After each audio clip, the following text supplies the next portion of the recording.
I've never been less certain about the future in my entire life. Everybody decided that they didn't want to learn how to do this stuff anymore. They just wanted the result, because the promise of AI is it'll just do it for you. As leaders, we have to make binary decisions sometimes. We have to say, this is where we're going, and we can't be mealy-mouthed about it. And you look really cool when you're right, and you look really stupid when you're wrong. And now we have these like magical machines that will do everything for us. At least that's the promise. Most people know Ryan Deiss as the guy who teaches marketing. But what some people don't know is that you make all of your wealth in actually doing the marketing for the businesses that you own. And last time when we sat here, you had, I think, a $200 million a year portfolio that a lot of people don't know much about. And I want to go deeper into that. And specifically, we're in this very interesting time as marketers and entrepreneurs where it looks like AI is going to take over all of our jobs. Yeah. And I am fascinated to hear how you are using that in your portfolios. So first of all, can you share, if you are willing, what was the last deal that you did? Oh my gosh. So we didn't do a single deal in 2024. It's been a while. The last deal that we did was a payment recovery business. I can't say the name of the company, but it was in the payments recovery assistant type space. But that was in 2023. 2024, man, we kissed a lot of frogs, touched a lot of things. There was not a lot of deals to be had that year. And this year we're on the verge of what I hope will be a really big deal. Maybe our biggest one ever. It'll take the portfolio size to, increase it by at least 50%. So that'll be a big one, but it's just gotten, now I kind of want the big deal. We took on a lot of littles early on, and so we were doing more, and now it's like, let's take on, more bigger ones. Was the dry spell, if you will, because of a conscious choice, because you were being choosier with deals, or because of the marketplace conditions? Both. And if I'm being honest, it was probably more the latter, marketplace conditions. Really? Yeah, just businesses, everything kind of slowed down a little bit in 2024, and your businesses or businesses overall? Overall, we definitely saw a slowdown in most of our businesses, and then it seemed like in and around the election, then it seemed like everything kind of came back a little bit after that. There was like a morale freeze. It felt like, where nobody really knew what to expect. Yep. And then it sort of got unplugged, and now nobody knows what's going to happen. But there's movement again. Yeah. And this year it's been up and down depending on the business. It's been, certainly ones that, if it's tariff related and stuff, and I'm sure you're dealing with that, it's fun. Others are doing fine. And so it's just all over the place. But yeah, so last year it was definitely, there was a lot of uncertainty. We were dealing with a downturn for the first time in a while, which was not unexpected, but also just saying, hey, if we're going to get in and we're going to do a deal, let's look back over the deals that have been the most successful. And it's the bigger deals. That's always the case, right? I mean, anybody who's ever worked with any type of client, the big clients are the ones that are like, ask you two things. They actually do it, and they say, I'll, talk to you in a couple of months. And it's the smallest clients that are the ones that are like, bugging you every other second. Were the marketplace conditions business related, meaning businesses weren't growing, or was it interest rate so you couldn't get the terms that you wanted? Where did you see the freeze as a buyer and as an investor? It was more the businesses that we were looking at, they weren't growing. And so from our perspective, we don't mind that, because our ideal business that we're working with, they've been flat or down for a period. Because with our model, we don't want to work with businesses that are a rocket ship. We're not traditional private equity. Private equity wants to go into businesses that are growing. They want to put a bunch of money in. They want to financial engineer them, and they want to kind of be out in a couple of years. That's not our model. We want to work with business owners that have been flat or even a little bit down for a bit, because that's when they're open to new ideas, and frankly, that's when they're open to bringing us in and getting, allowing us to come in and earn a little bit of sweat equity in the deal. But because things were down and because there was so much uncertainty, what we don't want to do is we don't want to come in and be a company's savior. Mm-hmm. And in some of these businesses, it wasn't clear, like, are they going to be okay? I see. Are they going to get on the other side of it? Or so that was part of the issue. So we just made the decision, let's focus on the ones that we got, dance with the ones that brung us, and do that. So that was. Let's quickly recap how you go into a business and bring it back into a growth trajectory. So with this last deal that you did, I know one of the first conversations that you have is, how do customers happen? Yep. How do we actually get money in the door? We start with that. What does the rest of your process look like? Well, really where it starts, so almost always it is a demand constraint issue. What we've learned, demand constraint? Yeah, so they need more leads and sales. So they've got a demand issue. But what we've learned is that as we've broadened our scope and we've worked with a lot more businesses, there's somewhere they don't actually need that. They've got a supply constraint issue. And so we now have started asking the question, are you more demand constrained or are you more supply constrained? Funny enough, what we then do next is almost identical. And so if they're more demand constrained, then what we're going to do is we're going to visually map how do customers happen. If they're more supply constrained, then we're going to visually map how do you fulfill on a customer or client once you have them. So it always is going to start with some type of visual business process map, because we cannot begin to unpack, we cannot begin to optimize until we visualize the process. And once we have a clear visual picture of what's going on, then you can begin to take it step by step, stage by stage, and say, well, where's the constraint? And we just operate under theory of constraints and see where do we go in and start to kind of de-bottleneck the bottlenecks. Yeah, I thought I was good at this until I went through your model and realized that I had never visually mapped out how customers happen and how we serve them. It's just all in memory. And man, that was convicting to see that. Everybody thinks they know how their business works. And they can always tell me. It's amazing. I'll ask them, like, so tell me how customers happen. They can tell me, and it's really close. Like, it's always really, really, really close. But it's not until we get into the actual visual mapping process, and almost every time they're like, oh, there it is. And it becomes self-diagnostic, where they can see, like, oh, that's the problem. But it's not until you see it that you can see it. And that's as simple as that sounds. So your acquisition model for your portfolio is you're looking for businesses that have flatlined and are stuck, and they often think that they have a demand problem. Yeah. They want more leads and sales. And then you come in and with fresh eyes, map out how customers do happen, how you fulfill the value to those customers, and then you're looking at where the constraints are. Yep. Is that a fair summary? That's pretty close. And what we're going to do is we're typically going to take a 20% profits only interest in the business. So we're going to essentially be treated like a 20% partner day one.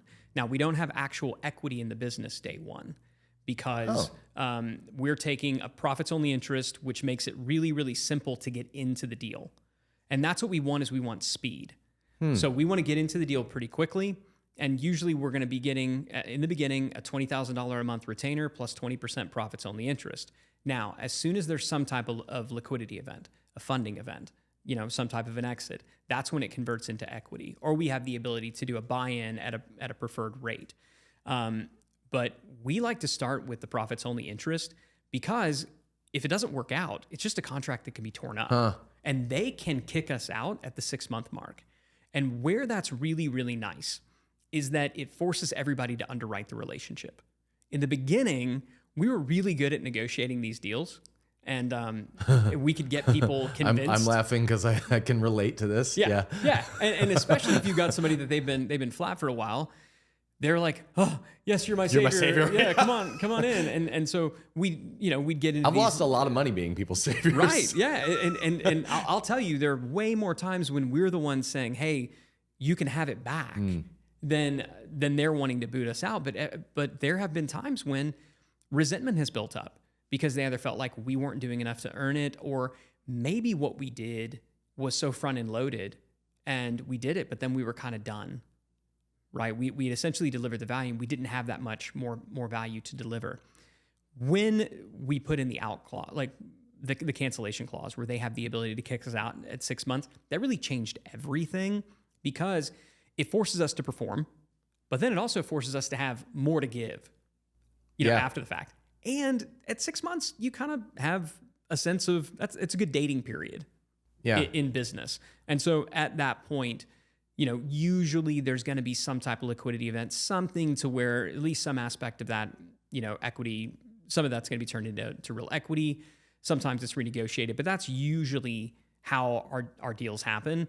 The only downside to that model is if we're receiving distributions as a profits only interest partner, then it's coming to us as ordinary income instead of capital gains. So it just doesn't have as good a tax treatment. There's ways to deal with that, but to a certain extent also it's fine.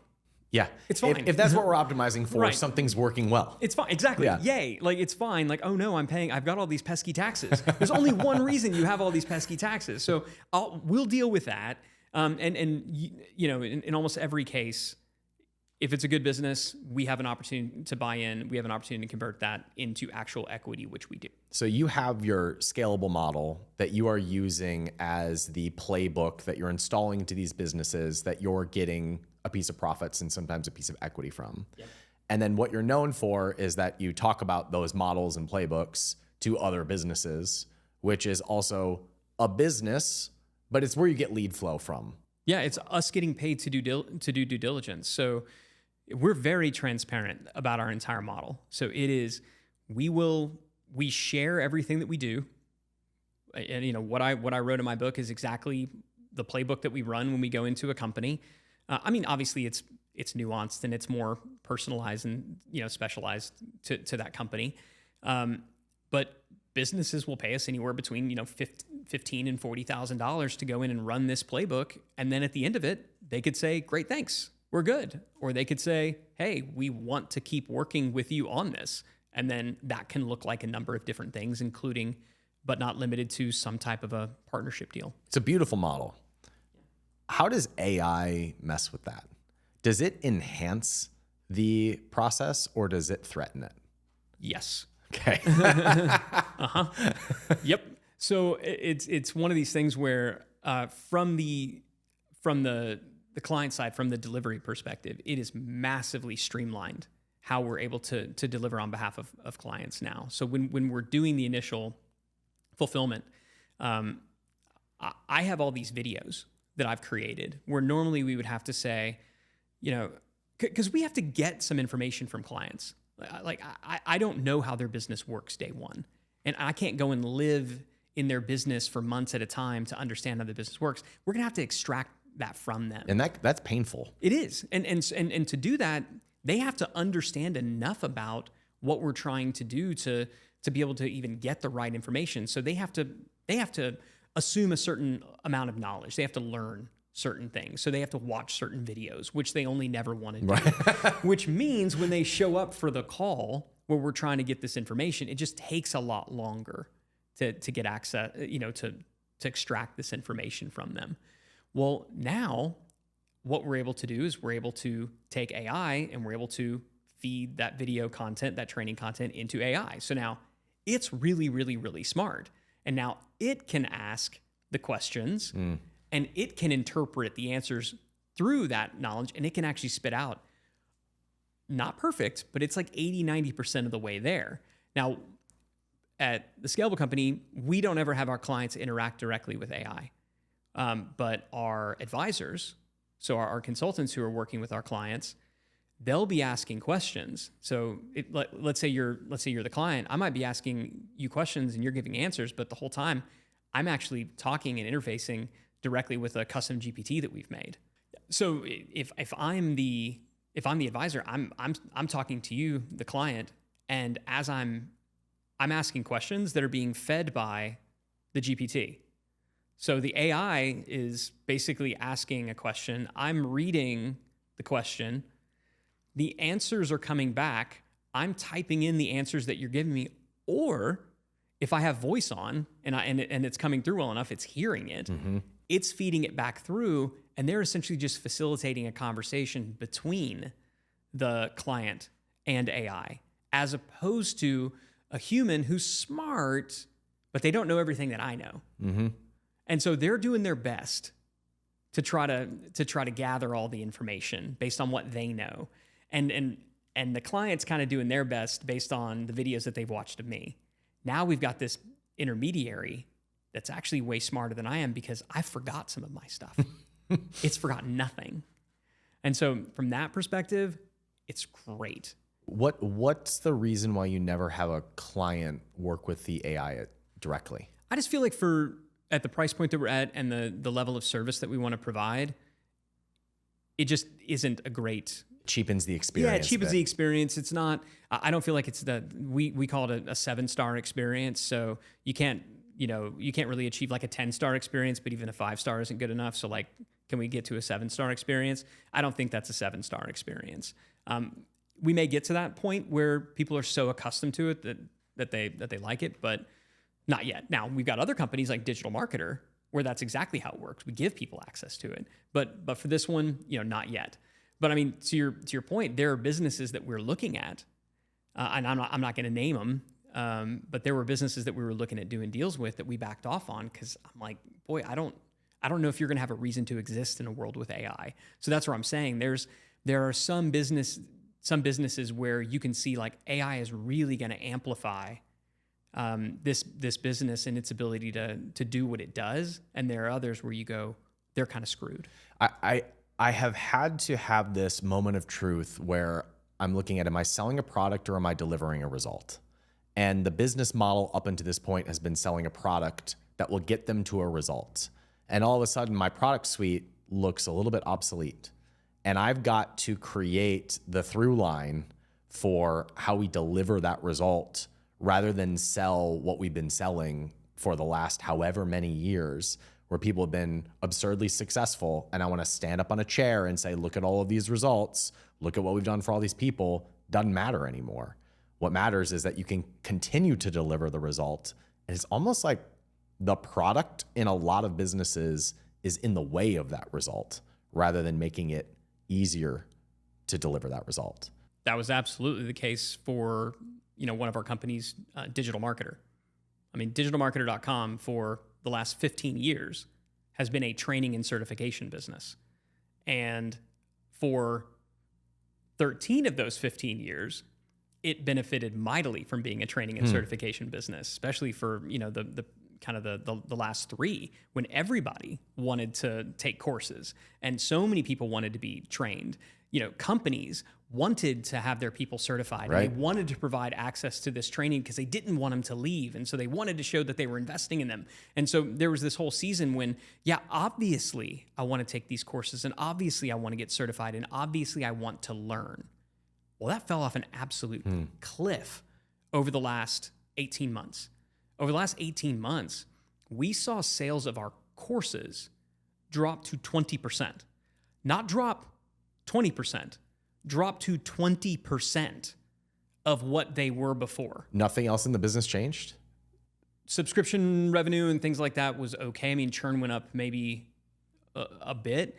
But no major structural decisions. Nope. Or changes about the business. Just everybody decided that they didn't want to learn how to do this stuff anymore. They just wanted the result because the promise of AI is it'll just do it for you.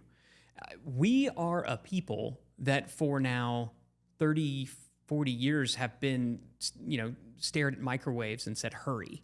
So we've always been impatient. We've always had this propensity. Like this has always been inside of us. This is nothing new.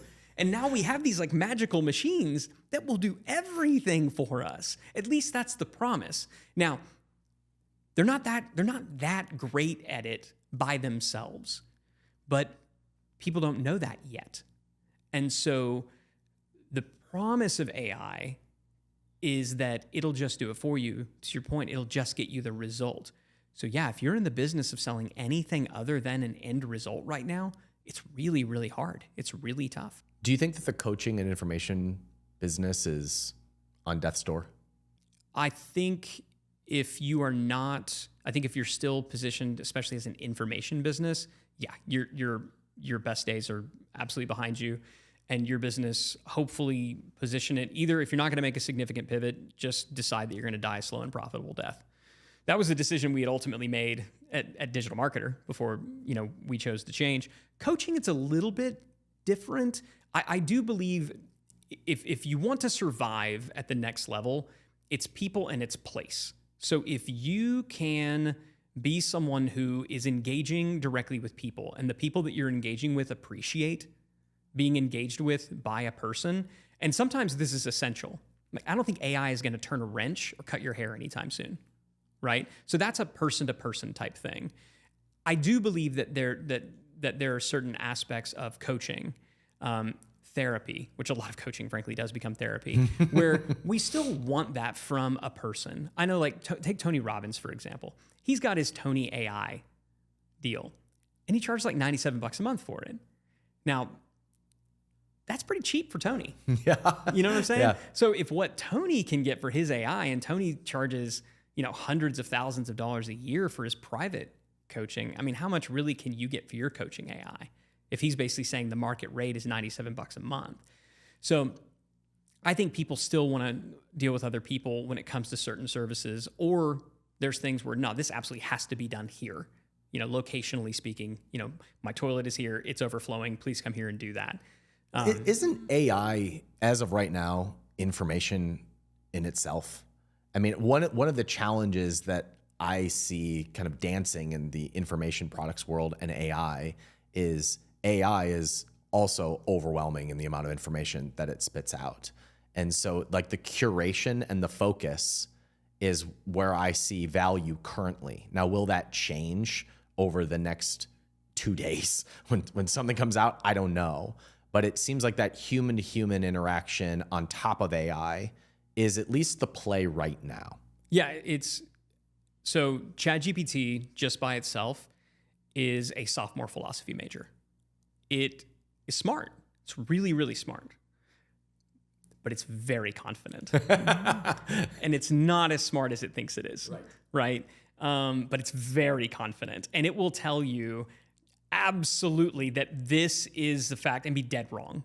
And so, yes, if you are in the information space, I do not believe that you should be selling information. I do not believe you should be taking your information and using it to train humans. You should do what the decision that we made at Digital Marketer and what we're effectively doing at Scalable, and then delivering it with humans as an intermediary, which is take your proprietary intellectual property, take the information that you have, and instead of using that to train people and asking people to learn, use it to train AI. And then either give people access to this AI in the form of custom GPTs or agents, have them pay for a better version of ChatGPT that is not a sophomore philosophy major because it's been trained on your brilliance, or do the thing for them. But now you can perform a service that perhaps before you never could have performed it. The economics never would have made sense. The gross margins would have sucked. It would have taken somebody way too long to do. But now you can have one person doing this thing for 15 people because they can run it through AI. I'm glad to hear you say that, because that is the strategic decision we've made internally too, where if I'm going to work directly with a client, I have to charge at least $100,000 down, take an equity position in the company, and then I'm going to have them hire some other people for implementation of the work, where now I can actually train AI with my IP and have a facilitator work with the client, and I don't have to take equity. I can use this as my feeder for the companies I'm going to take equity in later. And now we can actually have a service that makes it actually somewhat scalable, and I don't want to kill myself. So we've made the same internal decision. I'm curious from your perspective, when you're going in to vet a company or acquire a company, or you're looking to make the companies that you have more efficient, and you're looking at this saying, is this going to be necessary? Like, is this business going to be around? Are you trying to use AI to modernize or save the company? Or do you have to make a decision of, we're going to let this die? Or like, how do you go through that thought process? Definitely, anytime we're evaluating a business now, one of the questions that we're asking is, how could we leverage AI and automation to accelerate any aspect of what they're doing? And because it is very rare that we would encounter a company that is using AI effectively right now. It just, so far, it's happened exactly never times. right? So we can so I love it right now because right now it's a huge advantage. It's one of the first things. So this big deal that I'm sharing that hopefully we can get done. Truly one of the very first things that we will do is AIify certain aspects of their business where I can see, ooh, this is a constraint. If we can implement some AI there, yep, let's do it. But it goes back to what I said before. We first have to visualize how do customers happen? How do we fulfill them once we got them? Because if you're not using AI to unbottleneck a bottleneck, then it's really not that helpful. So we kind of only want to do it if that's the bottleneck that we're fixing. If you're just making something that's further upstream more efficient, but it's not resolving a bottleneck, that's the chain is only as strong as its weakest link. The same thing applies to a system. It's only going to be as efficient as its least efficient stage, but it is rare that we can't find a way to leverage AI to debottleneck a bottleneck. So tell me about the tools that you're developing, because what most people think, whether it's within their business or as an advisor or even like just side work, when they think about using AI, it's I'm going to use ChatGPT to write my copy, or I'm going to use Claude to make this client proposal. The tools that are built on top of that is still kind of this gray area that hasn't reached full adoption yet. It's still in this infancy phase. So when most people think about using AI, they're just thinking about what tool they're going to use that somebody else has built. It sounds to me like you're building stuff that's proprietary to the company that makes things more efficient. Can you tell me more about that? Yeah, and most of it's still being built on top of ChatGPT or on top of Claude. We're just adding an additional layer, so there might be an additional software layer, which I don't know how any of that works. Okay. And really all that is facilitating very often is giving multiple people access to the same agents. Because one of the downsides right now to ChatGPT is there's a team account, but if I go and create a project, I can't give another team member access to my project in ChatGPT. It's incredibly stupid. You can in Claude, but you can in ChatGPT. I would hope that they would update that at some point. Now, if I create a GPT, I can do that. A GPT, for those who don't know, is? Yeah, it's essentially think about it like an app on your phone. It is basically an app that functions inside of ChatGPT that is designed to perform a fixed set of tasks. So you have your template for how you write video sales letters, yep, and you can train that GPT, and that GPT can be programmed to ask specific questions to pull out the copy pieces from you and then write according to the template. Is that a fair summary? That is. But here's the bigger way to think about it. Most people, when they think about AI and they think about GPTs, they think task first. So what are the different tasks that we need done? We need to write an email. We need to produce, descriptions for our YouTube videos. We need, everybody's thinking about all the different things that they need to do. We've got this playbook and we need to do this thing and it's a repetitive task. Let's create a GPT to do it faster. And that makes sense. And I'm not saying that you shouldn't do that. But an even more sophisticated way, and a way where you get a lot more leverage, is to think less about GPTs in terms of tasks and more to think about AI in terms of roles. So how do we build an agent where this agent within ChatGPT or within Claude, this just is an email marketing expert. Oh. And so we're going to train it on everything that we know about all things email marketing. Here's all of our, winning campaigns for the past 5 years, which I'm pretty good at email marketing, but I've forgotten all those. Yeah. Here's all of our best practices. Here's, all of these, everything, now I'm talking to, I'm not talking to a GPT that is an email campaign creator. I'm actually talking to effectively an employee. And this is the next phase. And this is more what we're doing. We're building hubs within companies that effectively are AI org charts. And the goal here is for them to be able to fill gaps within teams and to supplement the people that are there. I mean, the idea, if you've ever said, oh, I wish I had two of, I wish I had another Jimmy. Jimmy's brilliant. I wish I had give me 10 Jimmys. Cool. What does Jimmy know? Let's train AI on everything that Jimmy knows. And then let's give everybody access to Jimmy. So I'm having 4 thoughts at once, so my brain just fried. But I see 2 opportunities for this. Number 1, I see the ability to possibly, from an acquisition standpoint, acquire a company and to either build or borrow other people's tools and deploy them into a business to either drive down costs or drive up profits or both. And that could be a really good opportunity from an acquisition side. So if you're buying companies that are stuck or even going down, is there a play to be made for taking these tools and then just deploying them into the existing business and creating more efficiencies? That's exactly what we're doing. So this company that we're looking at, this bigger deal, one of the first things that we will do. That we're just calling it the bigger deal. Yeah, it's the bigger deal. The bigger deal. Project X. Project Big. We have now. Have you ever been called Project Big? I have never been called Project Big. 0 times. Yeah. if so, I promise you, it was ironic. It's like when rappers are big, it's because they're little, kind of thing. That would be me. That would be my rap name. So with this particular deal, what we have now, and we're fortunate because we own Digital Marketer, and Digital Marketer has lots of trainings and certifications, and across all of our companies, we've got swipe files galore. We know what works across all these different industries. Well, we can now take all of this information and we can train AI. And we can say, okay, what do we wish our head of marketing knew? Well, what does our head of marketing know?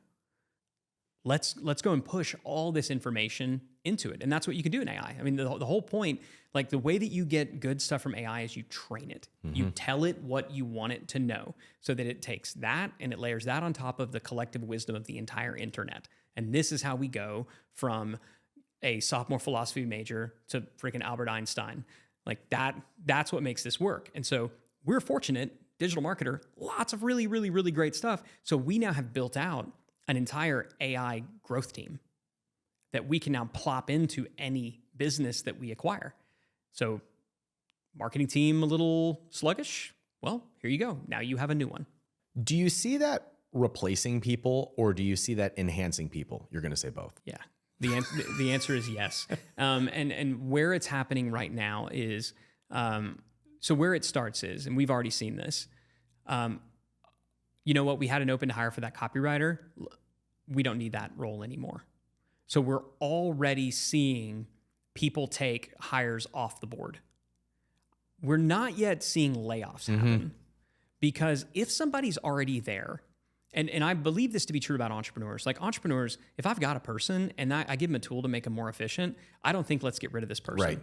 So I think that's a misunderstanding that a lot of people have about businesses. Like if you have good people, you hold on to them. Yeah, exactly. And you want them to grow here. Yes. And so we're not seeing layoffs happening yet. We are seeing people say, well, maybe we don't need to make that hire yet. But I think that's more a function of where the economy is right now. I mean, we are in more of a, we are in more of a recessionary type cycle right now. I'm not going to say that we're necessarily in a recession, but as we record this right now, everybody's a little bit skittish. Just about every business in our portfolio is flat down. Pretty much everybody's a little bit freaked out. I mean, I don't know any business that right now today is feeling better than they were, 2 or 3 years ago. So I think that's another reason why people aren't necessarily looking to double down and hire up. I do believe though that as our people become even better, of course we're going to want to hire more. So I don't buy into the AI doomerism that it's going to do away with a bunch of jobs. I do believe that it's going to do away with certain categories of jobs. So I don't believe that companies are going to have, to the extent that you had a marketing team, I don't think that you're going to have a room full of copywriters anymore. You just don't need them.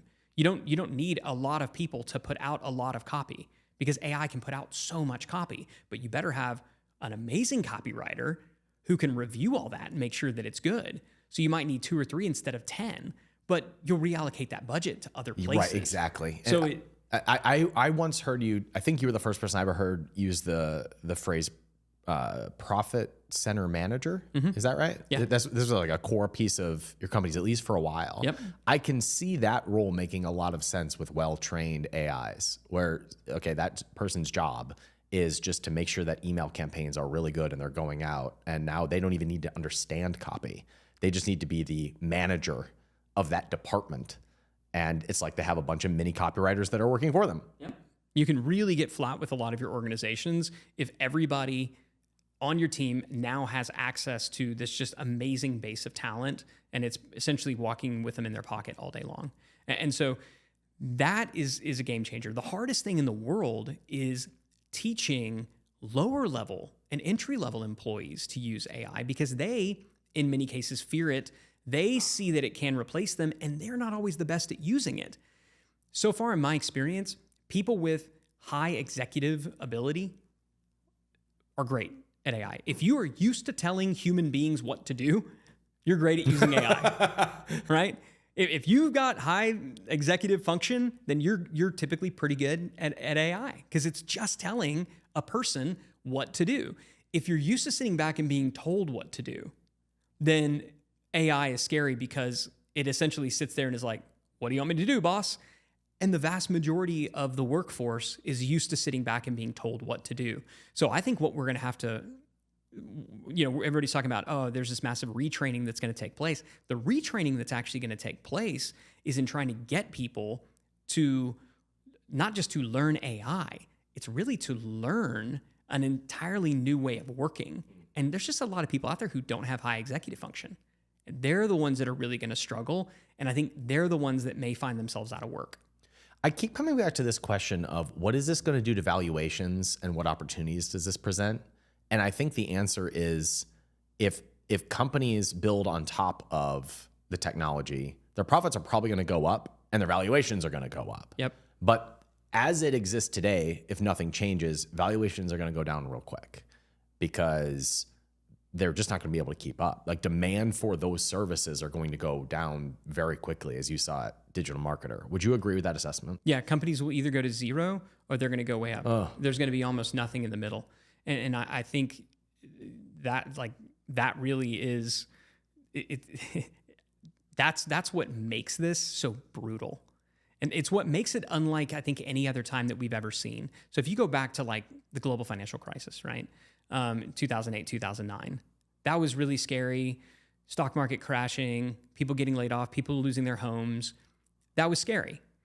But it was kind of clear what was going to happen. You had a sense of how it was going to play out, of what needed to be fixed to get things back on track, right? We needed to get the money flowing again, right? We need to get the banks lending again. If we get that going, then everything's going to be fine. Where we are right now is like nothing we've ever seen before. And it's happening so fast. So that's what feels dizzying about it. It's so hard to keep up. Exactly. And so you don't have, if you were in the buggy whip business, you maybe had some time to see the automobile coming so that you could adapt. And I'm sure that there are some that did, and I'm sure that there are some that didn't, but there were some who would have had those connections to people who were producing the carriages who likely became automobile, and their business blew up because when the automobile business went up and they were now creating accessories for these new bigger automobile companies. Well, buddy, now that they're no longer in the buggy whip business, but they're now providing accessories to these bigger businesses, they went to the freaking moon. Whereas if you were still just selling buggy whips, you went to zero. Right? But that probably happened over decades. Yeah. Yeah. Whereas what we're going to see is going to happen over like months, maybe year. It's just going to happen so fast. And from that perspective, it's going to be ruthless. So let's apply this to how you're using this in your portfolio. Okay. So you're obviously trying to stay ahead of this. And in the marketing community, you're one of the voices in leading in this direction. How are you applying it then into the businesses that you have a stake in to ensure that they're one of the ones that break out rather than goes to zero? So the first thing that we did is in every business that we have, we went back to the what we call the value engines. So the growth engine, the visual process map of how do these things happen. And we had the teams perform an AI audit. So which of these steps and stages could be improved through some type of AIification? And so this was actually the initiative last quarter for not every business, but for every business that didn't have some other big significant initiative. Every business in our portfolio follows the same cadence that we teach. And so they're all going to have 3 main kind of primary initiatives that they're going to pick for the quarter. And we didn't mandate, but we heavily encouraged that at least one of those big 3 be to AIify the business. And we defined that as go back to your value engines, go back to your business process maps, go step by step, stage by stage, and ask the question, how could we deploy AI at this step or stage to, improve and optimize the efficiency? So that's the first. And everybody could do that like right now today. Like there's not a person around that couldn't do that. The hardest part has been getting buy-in from the team. That's been the hardest part. So that's how we're doing it within the company as we're going and looking at acquisitions. Well, why do you think that there's pushback from the team? It's what I said. It's a combination of they're scared of it. They're afraid that if they start using this thing, that they're going to lose their job, which isn't true, except it might be. Right? Like, I mean, that's just the reality, right? It probably. I've got a friend of mine. His daughter's a radiologist, and he's like, yeah, they're looking at implementing AI, and she's kind of freaked out. And I'm like, yeah, I mean, she probably should be kind of freaked out because AI is really, really, really great at picking out, at scanning, doing what a radiologist does. Like, whatever they do, like, is really freaking good at it. It does it in seconds, and it's so much more accurate. And like, so yeah, I mean, do you need one to kind of verify? Yeah, but do you need like 3 on site? No, you probably don't. And so, yeah, they're going to bring that in and they're going to train everybody on it. And then, yeah, eventually they're probably going to do the math and say, we don't need as many people. So I get it. Like, I can't even be that mad. And it's why you saw like Toby Lutke at Shopify basically say, you're going to have to justify before. You can't come to me and say, you want to make a hire, you want to do this without telling me why you couldn't use AI to get it done. Like, companies are going to have to start mandating its use because people don't want to use it because they're not incentivized to use it. And in addition to that, again, most of the people who are down at the lower levels don't have high executive function. They're just not that good at telling things what to do, so they don't come about it naturally. Managers, executive leaders, we come about it pretty easily. And so we assume that our teams do. They don't, and in addition to it not being super simple for them, they're also scared of it. So that's why the rollout here is tough. And so what you need to do is you need to start with, let's make this task really, really simple for you. Let's create a simple GPT here. But I said before, where does it need to go? Where do you get max efficiency? Well, you get max efficiency when you start treating when you start treating AI like it's a role. When you start treating it like it's a role, people start really getting freaking freaked out, right? They start really getting freaked out. You can explain all day long, hey, I realize that we called this role the exact same thing as your role, but really, I promise it's not to replace you. I promise it's to augment what you do and mean it. Every time we've implemented, that is exactly what we've meant. You can see, though, why people might be hesitant to completely, believe you. Yeah.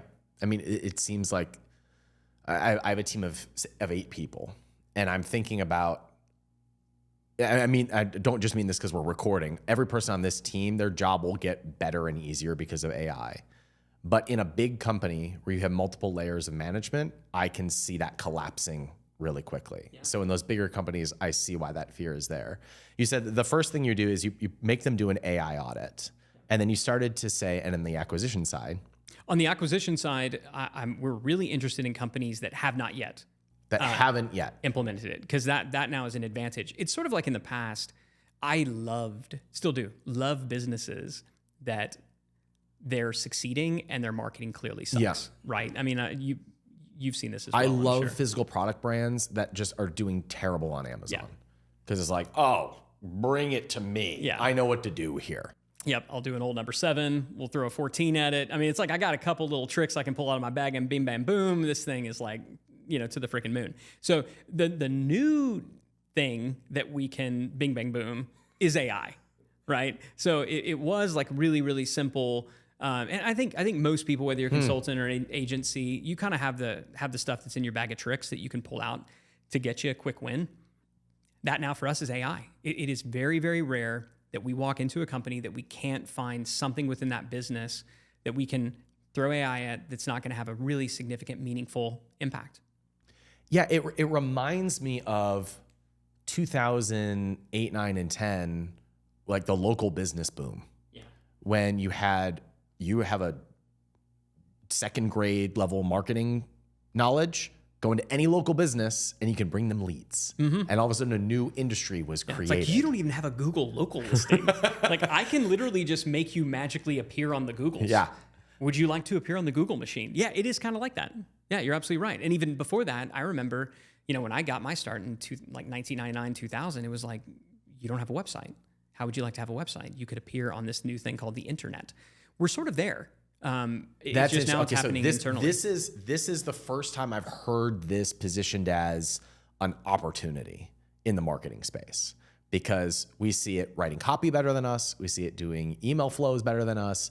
But now I'm seeing this as a skill set that could be applied to a bunch of businesses, either as an agency, a freelancer, or to buy a business and to deploy those systems into the business. So you're basically seeing a possible shift in the industry or a wave of opportunity where these businesses don't want to go to zero.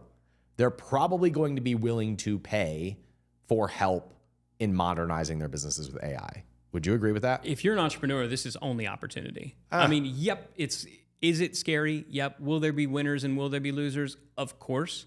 But the fact that your head is up and you're looking around right now, like if you're listening to this right now and you're paying attention, most people aren't. So there's going to be a huge changing of the guard. I forget that. Yeah. Because I live in this world and we're all talking about it. And I forget that people aren't. So thank you for that reminder. Yeah, I mean, you need to be extraordinary. That's just extraordinary. And we forget how astoundingly ordinary everyone is. Like, the bar is so freaking low, man. It is just so low. And so, yeah, and there are plenty of businesses that they're just going to put their head in the sand. They're gonna choose to die a slow and profitable death. Either because they strategically make that decision because they're like, look, I don't have that much more time left. Like, I was going to retire in X number of years anyway. Like, whatever, fine, I don't care. Or they're just going to bury their head in the sand, and make that decision by default. There are still plenty of businesses that aren't going to be massively impacted by this. If you're a plumber, if you're an electrician, really, if you're an electrician, frankly, you're impacted by this because there's now like just this rush, everything. We just need more electricity. And so, like, frankly, if you're wondering if you like working with your hands and you're wondering what to do, go be an electrician and start your own electrician firm. You're going to be freaking rich. Like, you're going to do just fine if you are okay maybe getting zapped. Like, that's what I would do. But the trades in these, they're going to be fine. But thinking about more knowledge-based businesses, they're definitely going to have to make a pretty significant pivot, or they will be choosing death during this period of time. So that is an advantage to you if you're an agency owner. If you're in this space where you can help, you can have an advantage by helping other businesses make that pivot. You can also have an advantage by just choosing to make that pivot yourself, and your competition doesn't.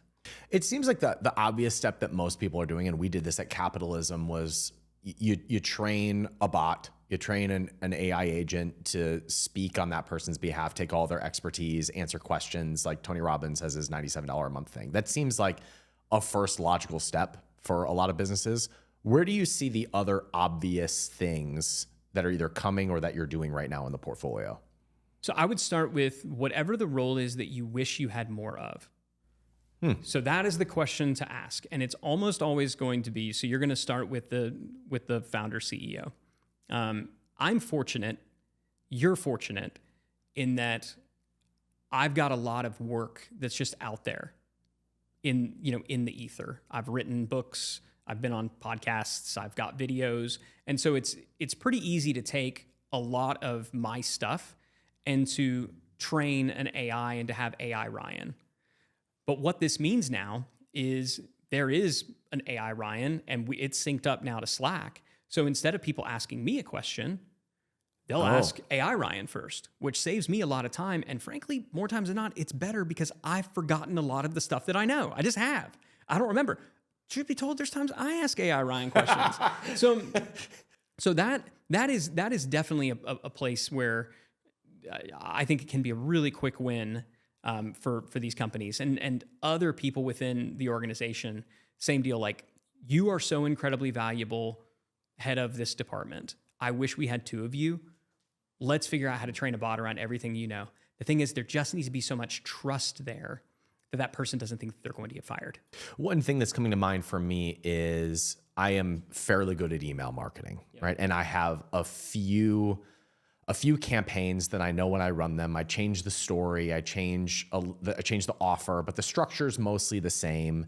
And I can run that playbook. I've run it in a bunch of different businesses. When I was in between things, I did it as a consultant, and I would make people gobs of money running these campaigns. And now I realize I could train a GPT to do that. And if I'm on vacation, one of the big questions is like, Ryan, are you going to write all the emails that keep the cash coming in while you're on vacation? Like, will you front load those so that we don't have to bother you? Well, now project manager can just say, this is the offer, this is the campaign, write it in Ryan's style. Yeah. And it has all of my best converting campaigns already loaded in there. Exactly. I mean, you could literally, so you could create a GPT called, email Ryan, and it could be, here's all of my best campaigns. And so you upload PDFs of all your best campaigns. You could say, here's my overarching philosophy on it. Here's a training that I did. Here's a podcast, a transcript of a podcast that I did. Now I want you, Ryan, whatever, to tell me, email Ryan, to tell me what is your philosophy on email copywriting. And so you would actually tell it to what it thinks it knows based on everything that it gave you. And so it spits out everything that it thinks that it knows. And you'd be like, yep, you're pretty close here, pretty close here. On this one, actually this, hey, we need to make sure that we add in this here, add that to your long-term memory. Wow. So you're going back and you're training it. And so the more that you continue to feed back into it, it just gets better and better and better. I exhaled, like you saw that relief that just came over me, because that just solved a big problem that we were working on in a meeting earlier today, as we're putting clients who are over $1 million through this incubator process to help them be ready to scale towards 8 figures. And one of the steps is, I know that almost zero e-commerce entrepreneurs are good at email marketing. And so we have our scripts, we have our campaigns, and then we're like, we know this agency, and we recommend this copywriter, and we can give them all the ingredients for the cake, but they still got to make the cake, unless I'm going to go into the business and write it for them, which I confess I have done at times. Yeah. And now I can just upload it all into a GPT, and I can have our advisor do it for them. Yep. And now that problem is solved. Or we can license that out to the business, and they can use it at will. You could absolutely do that. Yeah, you could make GPTs public if you want and give them access to that. So all of those are available to you. And you could even have what you give them. You could say, here are the different templates. This one is called this. This one is called this. This one is called this. So you could say, I want you to write a template. I need you to write a campaign based on this campaign template. And then you could tell the GPT to say, okay, here's what I need to know from you. And so it would ask a series of questions that it would need to know to be able to write that. And so it would then ask, pull all that in. It would go, here's what I'll tell you. Anytime you're working with this, the secret sauce is 10-80-10. So the first 10% needs to be good. Like, you want to make sure that you're pulling in the source material that you need to make it really, really, really good. And so that initial list of questions, that initial data that you gather, that's big. And this is where a lot of people shortcut. They don't give it a whole lot of inputs. And so what they get out is just kind of okay. And so that's definitely all the training that we talked about, but it's also specific to this campaign. What's the product? What's the ideal client profile that we're talking about? Are there any other examples? Just all the stuff that boy, if I've got these things, I can really crush it. Could you program the GPT to ask those questions up It's front? exactly what you do. Yeah, it asks them. Okay. And you could tell it to ask them all the questions at once or to ask them one at a time, whichever you think is easier for your people.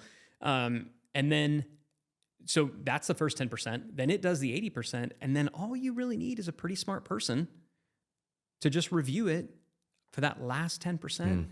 spice it up a little bit, make sure that it's okay. And here's another thing that you can do that a lot of people don't realize. You could say, hey, email Ryan, this is pretty good. I want you to give it a grade, A through F. How do you feel like you did on this? And it will actually grade its own output.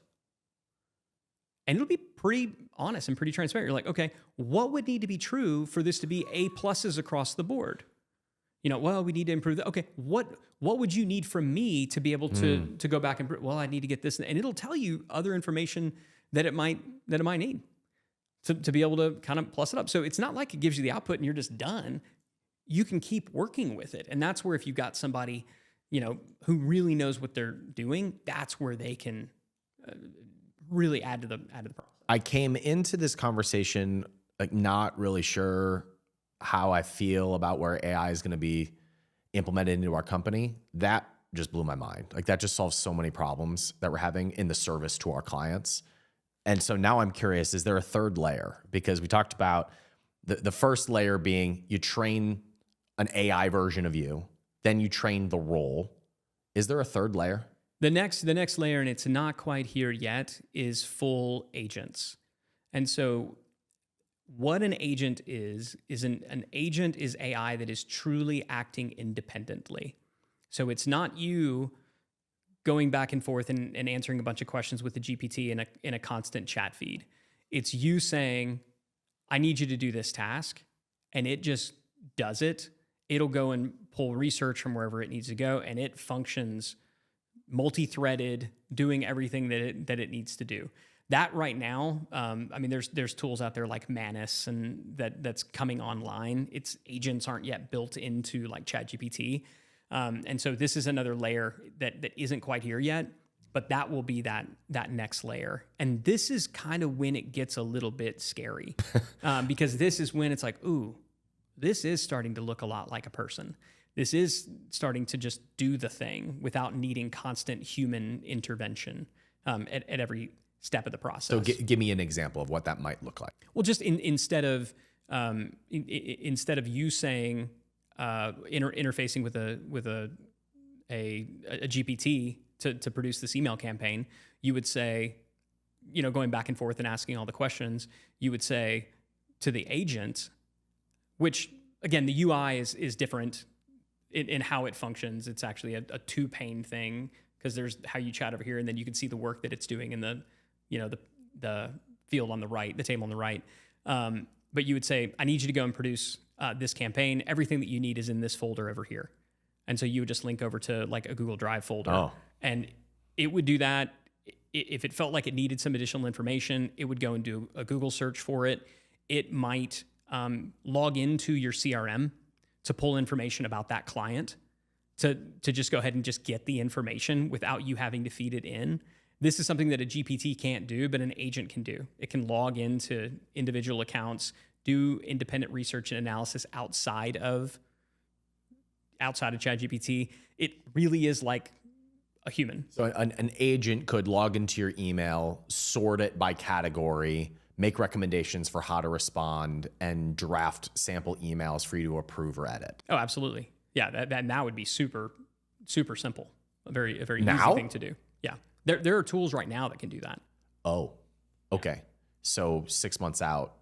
Yeah. Okay. We are entering the agentic age right now where agents, it shifts from being a chat-based world where we're having to constantly chat with something and effectively micromanage it. I mean, that's really what we're doing right now is we're micromanaging these to being able to, if you think about it, the best employees, you're able to manage to an outcome. I want you to make this thing happen, and you speak to an outcome and they just make it happen. Whereas entry-level employees or less skilled employees, you manage to a task. Let's do this task. Now let's do this task. Now let's do this task. We're very much in that task phase right now. At the agentic era, now the agents are able to essentially manage to an outcome. And if they get stuck, then they would come back around and be like, I'm stuck here, just like a good employee would. Do you have an AI team for this? Are there AI developers on staff at your company? Who is in charge of developing these? this is currently being done at the highest level. So I'm pretty deep into it. Roland is very deep into it. Richard, my business partner, is deep into it. I believe that this is something that is worth investing time into. Now, Roland and Richard are both fairly technical. I'm not. So of the three of us, I'm the least like embedded into like the actual technical build and stuff. I use it every single day. But our head of product right now at the company, we essentially pulled out of product development and said, you're now just building AI related things. And then we've got a couple of people that we focused on just doing AI stuff as well. Do you have a story or an example of deploying the agents, or what is the right term? Modernizing, AI-ifying, agentifying a business, and profits went up significantly? Well, I mean, at the scalable company, I don't know. I'd have to think about. Let me do the math. Let me do the math in my head.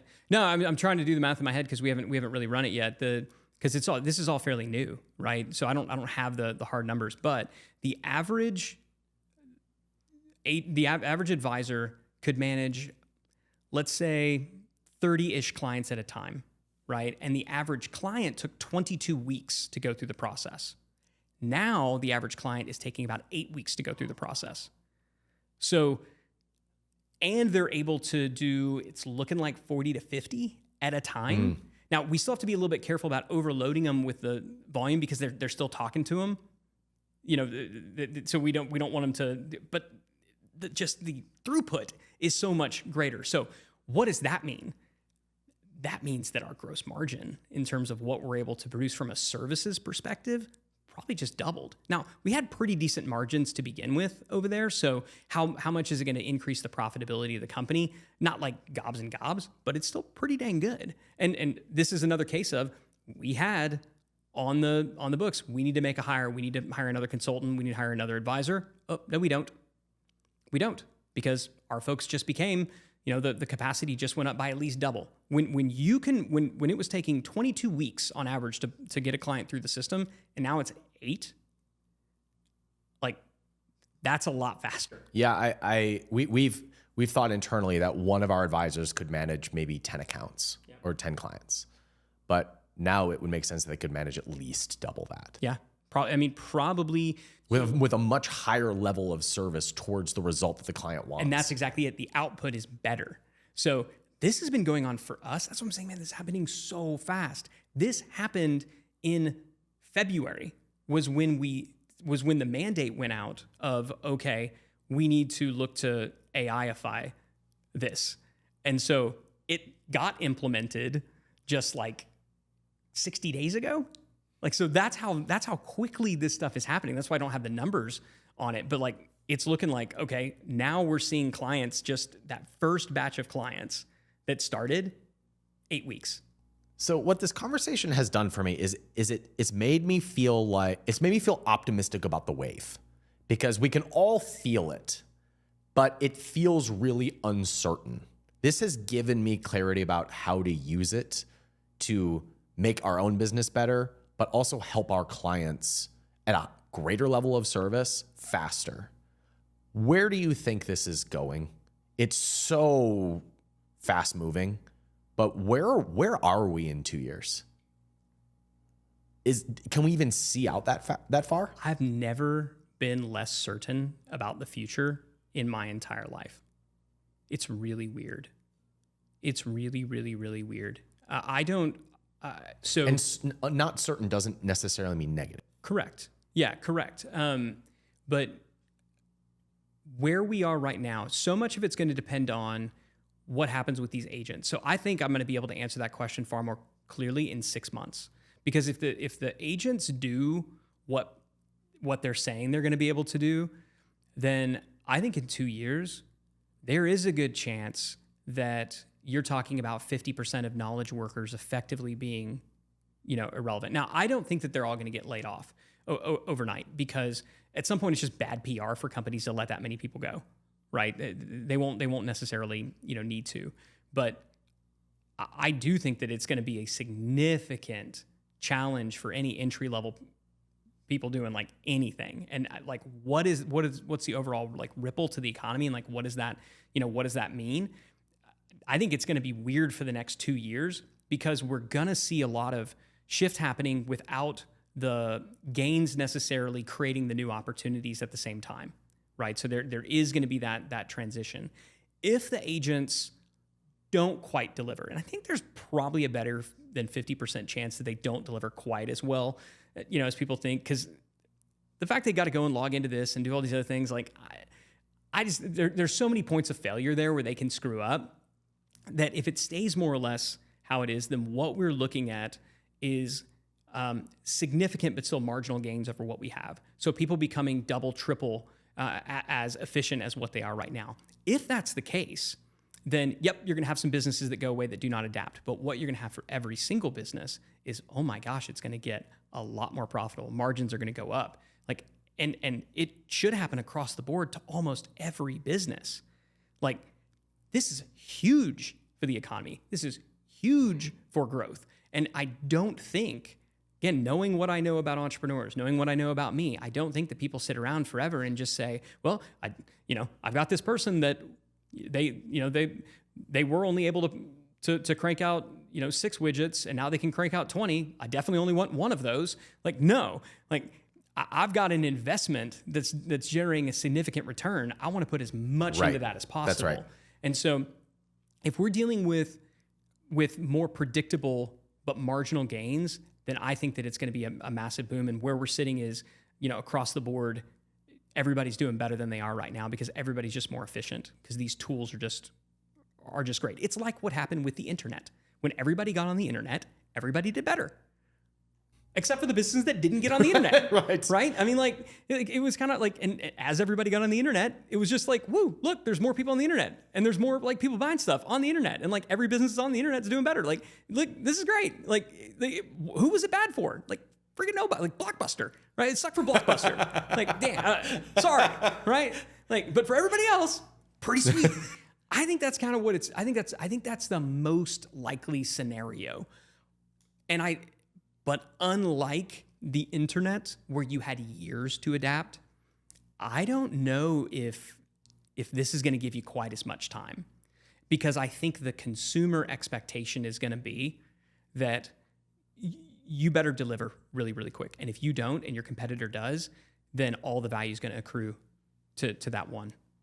They're going to get it all. So if you can be the one that does it and your competitors don't, and remember how ordinary everybody is, it's gonna be the time when there's a lot of market share being gained. And if this also happens at the time when you see consumer confidence start to go up again, which hopefully that happens if we can get the tariff stuff figured out, if we can get a little bit of like easing of some of the interest rates, if we can get any of this stuff to kind of like chill, I think we could experience a boom that we haven't seen in a really long time. You're making the tools that you developed available for people, which was a big strategic move for you as a company.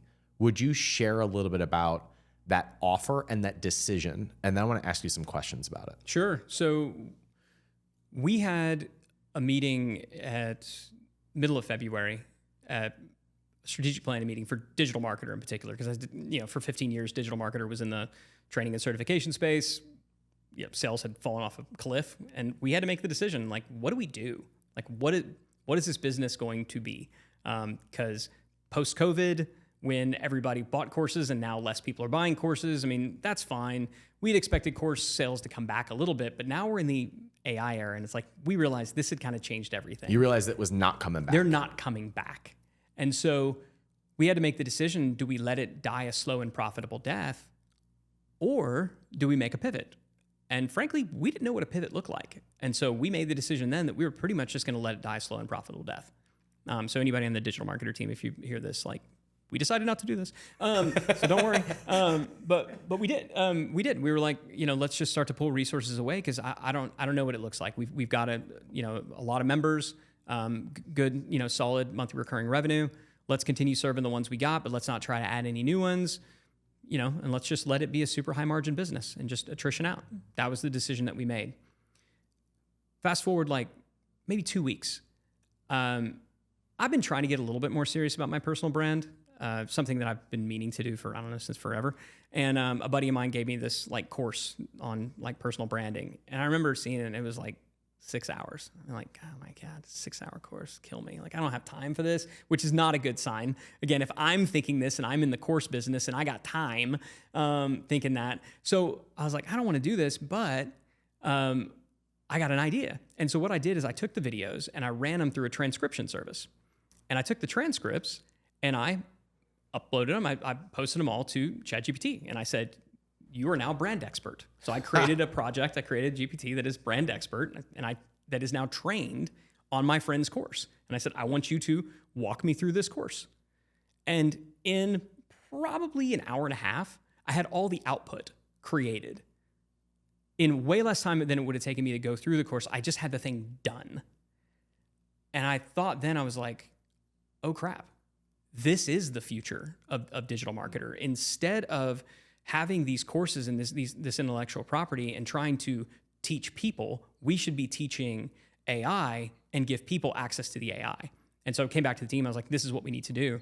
And that was the decision that we made. So we said, if this is what we're going to do, then let's just go all the way and let's just pull all of our courses and certifications off the market. Like, let's do it. Like, if we're going to go all the way. Don't go halfway and just like have this be an offer. Like, we got to completely pivot the company and say, we're essentially an AI first company now. But if you're going to pull everything off the market, give everybody one last chance to buy. Yeah. Right. So that's what we did. We're like, we're going to do one last, like, not going out of business sale, but essentially we're pulling all these off the market. Let's go. And so that was the decision that we made to pull all the courses off the market. We told everybody why we were pulling all the courses off the market. You know, it was damaging admission. I was like, why are we doing this? Because none of you want them anymore. They're great. They're awesome. You just don't want them anymore. Here's what we're going to be doing after. And you know, fortunately that sale went really, really well. And now it's an AI first company. And so if you go to Digital Marketer and you sign up for anything that we're doing, there are still courses back there. Like, you can still, if you're a member, have access to the courses, because I don't like black boxes. And we'll tell you, you can have access to the training that train the AI, but mostly here's the AI tools that will just do the things for you. So that's the pivot that we made for that business. So now is the business people buying the use of the AI tools that are trained in your intellectual property? That's exactly it. Yep. So they join a membership, and just as they did before, but instead of getting access to content, they get access to AI tools. So bots, GPTs, things like that, as well as prompt libraries. And then the trainings are there too. So my question is, do you think that over the next year, even AI tools become super mass market? Like, will there be just a marketplace for all these AI tools and they'll be watered down and cheap? And if so, what do you do to create differentiation between your own IP and what somebody else can just take from a course and rip off and upload and say it's the same plus this? What happens in that world? This is where brand still matters. And so if you are out there and if people believe that you're smarter than the average bear, and if people trust your brand, then they're going to want yours. Because again, AI is smart, but it just ain't that smart. And so you can go to ChatGPT right now, and you know this. You could go to ChatGPT right now, and you could be like, "Hey, ChatGPT, I've got this like supplement. Here's what it does. Write me a 7-part follow-up series," and it will do it, and it will be incredibly kind of okay, right? Now, train that on everything that you know, and it's not going to be a little bit better. It's going to be like 10, 20x better. If I take 5 to maybe 10 hours and really invest into that, it'll be amazing. Right. So now I know you, and I've been following you for a long time. So I could just use ChatGPT and get what I get and don't throw a fit. I could go buy Chucklehead McGee's, GPT for like $12, or I could get yours. Now, if I know you and I know you're a pro, I'm obviously going to buy yours, right? If it's even reasonably, I just have to perceive there being some kind of ROI. So this is the future of media brands, content brands. It's why you're seeing the New York Times and all these different content companies actually getting some type of value again, because AI, the different AI companies are having to go and pay them because they're seeing value in their core IP. They don't just get to yoink it. They don't just get to be like mine. And so if you have it and it can be used for training, then you have something that the general public does not have. But now that was another reason why we took all of our stuff off the market. People are like, oh, you should just sell it anyway. Nope. Because I don't want anybody and their dog being able to take it. Now, let's say they did. Because they could. You could take all of our stuff. If you had it in the past, you could do all of our stuff. You could train your own AI. But you can't market it as digital marketers. If you do that, then we'll sue the crap out of you, right? So brand still matters. I just had a braingasm because what you're essentially saying is that the IP development now becomes the asset. It's not the information. It is actually developing the information and training the tool, using the IP to train the tool, and the implementation of that IP is now the asset. In any new technology, there's always multiple layers at play. So there's the infrastructure layer, right? And in this case, the infrastructure layer. So in railroads, the infrastructure layer was like the track, right? In the internet, the infrastructure layer was, the actual like the internet, right? I mean, it was like the cables and all the stuff going around. For AI, it's the LLMs, right? That's the core underlying infrastructure. It's rare that does value accrue to the infrastructure. Where you see the bulk of the value accrue is on the application layer. So for railroads, the application layer was the actual railroads that were sitting on top of the track. ChatGPT, the value is accruing there because that is the primary application that is sitting on top of the OpenAI LLM infrastructure. Same with Claude. So you have core application layers that sit. And then just above that is the services layer, right? So the services layer is what comes in to begin, to augment that. And you also have a lot of value accruing there. So that's kind of what we're bringing to the party are these different services. So businesses, consultants, agencies can sign up to use your tool and they can then use it for their clients, for their businesses, or for whoever else they impact. And it's built on the back of the IP that your tools are trained on. Technically, they're just supposed to use it for their one business. If they want to use it for clients, they're supposed to pay more. But how on earth am I supposed to know? There's no way. Well, at some point, we'll try to figure that. And people ask me, they're like, so can I use this for my clients? I'm like, technically, you're licensing it for that one business, but I have no way of knowing. There's no way I'm going to know. I don't. I came into this conversation with questions about acquisitions and portfolio development. And I had all my questions answered, just not at all in the way that I expected. As always, I see you as several years ahead of the next wave. And I really appreciate you leading the charge on this one. Yeah, well, it's we'll see if I got it right or not. That's the fun thing about this. People were like, when we made this change, people were like, oh, it's a marketing gimmick. You're saying that you're retiring. It's this. I'm like, I wish you knew how freaked out I was. I wish you knew how scared I was. Say more about this. I could be wrong, right? I mean, we could be completely wrong about it. When you pull every single product you have off the market that you've been selling for the past 10 years, when I publicly declare I'm no longer going to be, I am not going to be teaching any more marketing courses, right? I mean that when I say that. And the reason that I say that, there's a number of reasons, but one of the main ones is it's not valued by the marketplace. So why would I teach it publicly anymore, right? But it's still scary to say that because I basically have planted a flag and I've said, I'm not doing this anymore.